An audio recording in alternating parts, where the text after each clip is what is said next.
Okay, the car you just saw is about 10 years old, but vertical video and speed ramps are quite trending now on social media.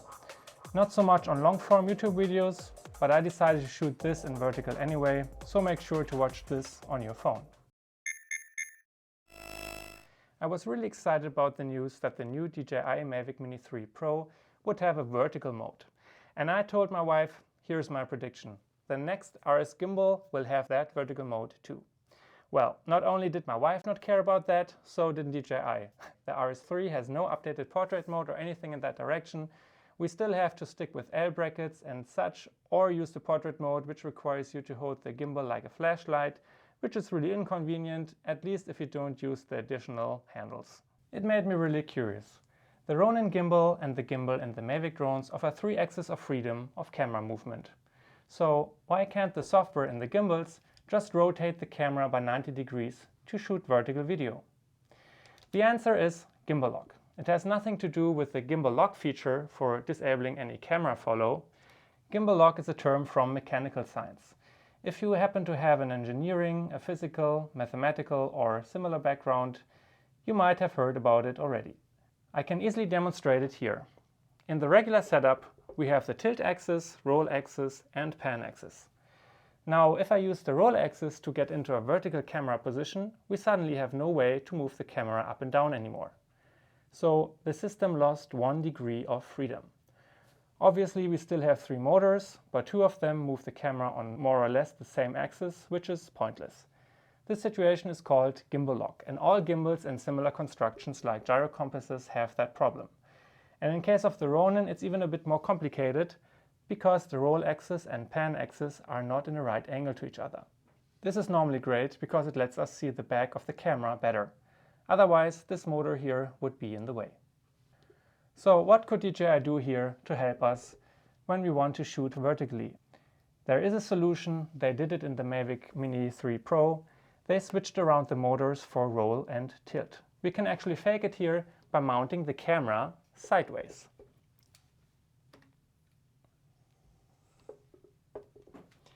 And now I pan back to the right, and voila! I can now switch between landscape and portrait mode.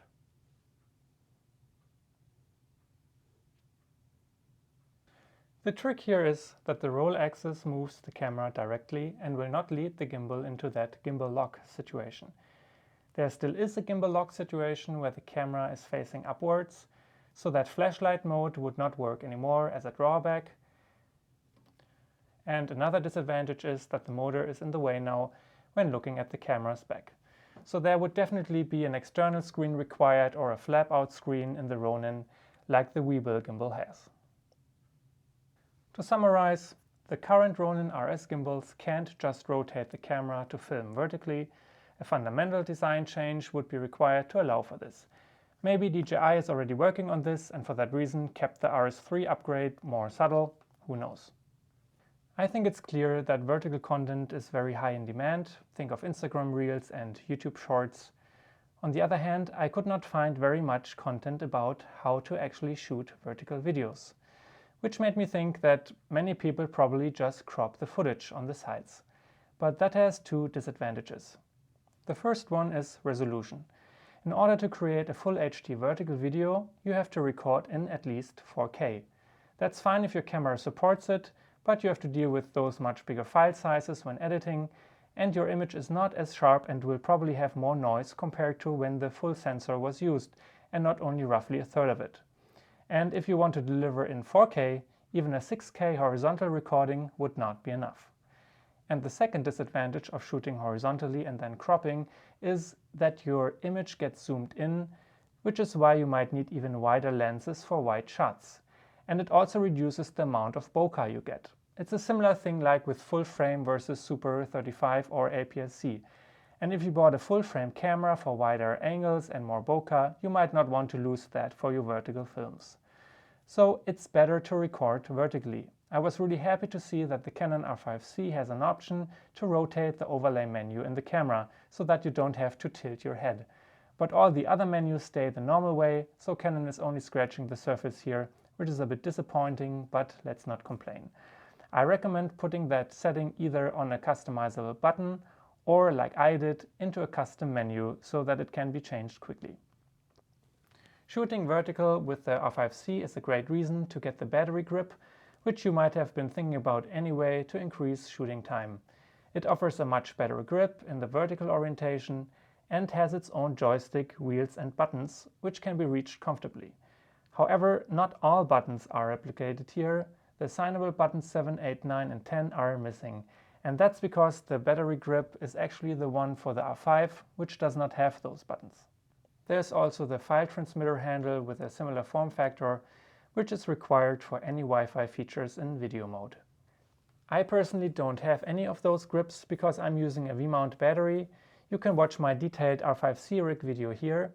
For vertical shooting, I would attach an Arca Swiss plate on the right side of the camera cage and use that top handle as a side handle. For that, the RE connector has to be rotated by 90 degrees, and here we go. I'd actually prefer a bigger grip. Those top handles are not very comfortable as a side handle in my opinion, so I'm thinking about getting something like this SmallRig side handle instead, and once I have that, I can attach the top handle to this other RE hole, and then my external monitor could go on top of that. So I'm lucky that I'm recording this as a vertical video, because otherwise I would probably not be able to fit all of this on the screen. I'm actually not so crazy about this setup for handheld because it is so high and a bit top heavy, but I guess that's just what happens when you turn the camera and the monitor upright. You might have noticed that I rotated the camera clockwise, so I mounted the Arca Swiss plate on the right side of the camera. This has the advantage that I can still fold up the internal screen and I can still reach the joystick with my right hand, for example for moving the focus zone. You could also mount the camera on the other side, but you would need an L bracket for this. Mounting the Arca Swiss plate directly on the cage would not leave enough space for the cables, so the camera needs to be a bit elevated, which makes the rig even taller. And one note about matte boxes: my SmallRig Mini matte box cannot be used vertically because the sun flap only attaches on the long side. However, if the focal length is larger than 24 mm, then it might be fine to use it horizontally. It won't be visible in the frame.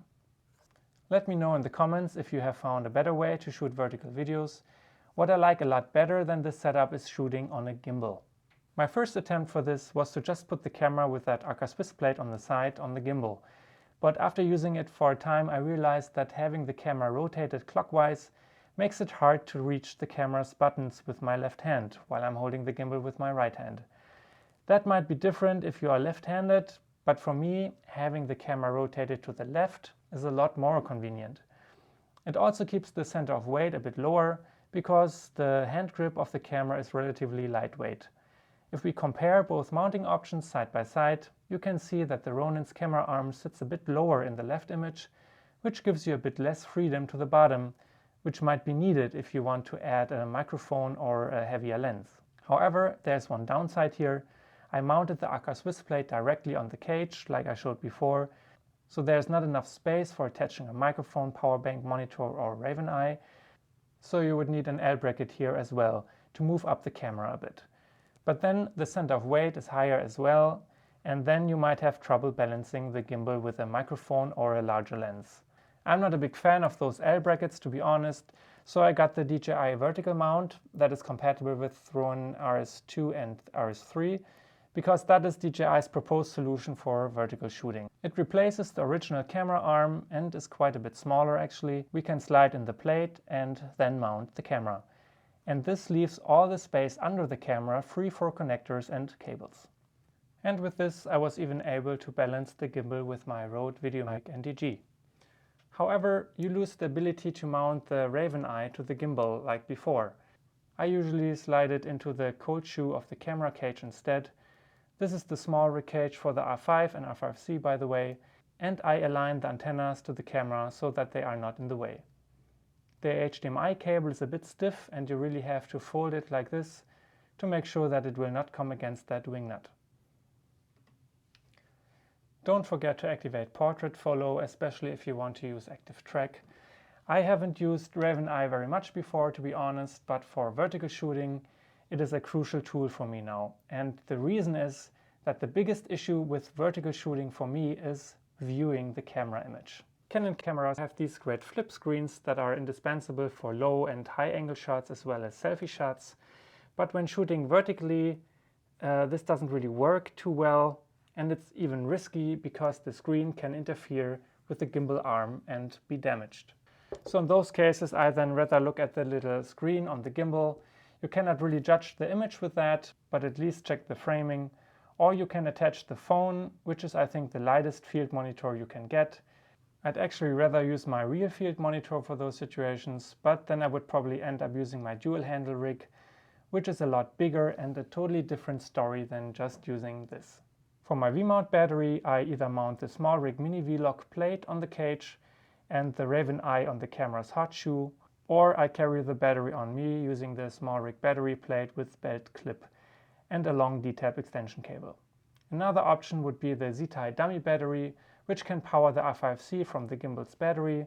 If you want to know more about the powering options for the R5C, check out my battery guide. I think all those solutions for vertical shooting work quite well if you know that you definitely want to create vertical content. Then you can make the required adjustments to the rig. But vertical video has been so popular for some time now, so that I had expected things to be a bit more straightforward, to be honest.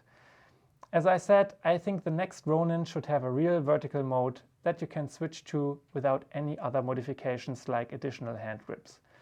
I wish my camera's flip screen would work better in vertical mode, like with a second hinge, I don't know. Sure, more professional cameras have detachable screens that you can relocate, but these cameras are in a completely different price range. At the very least, I think it would be great if the R5C had a vertical crop mode, just like the Super 35 and Super 16 modes. It would use the 8K sensor to record a vertical video up to 4K. This would keep the files small in situations where you primarily want to quickly create a vertical video but don't want to rotate the camera. And the drawbacks like more noise and reduced bokeh are secondary. And for the cases where you definitely need to deliver vertical and horizontal content at the same time, I think a square crop mode would be awesome. With markers, you could make sure that your important parts of the image are in frame in the vertical and horizontal versions. Having that said, I think creating horizontal and vertical content at the same time is probably not so easy and in most cases only a compromise. A good composition needs to take the aspect ratio of the image into account. For example, my lights in the background are positioned in a specific way to look good in vertical. But for horizontal, they would be too close to my head. So I would need a completely different composition to make this really work in both aspect ratios. It's definitely possible, but more work. Let me know in the comments if and how you shoot vertical videos, and if you enjoyed this video. If yes, please like and subscribe. See you next time.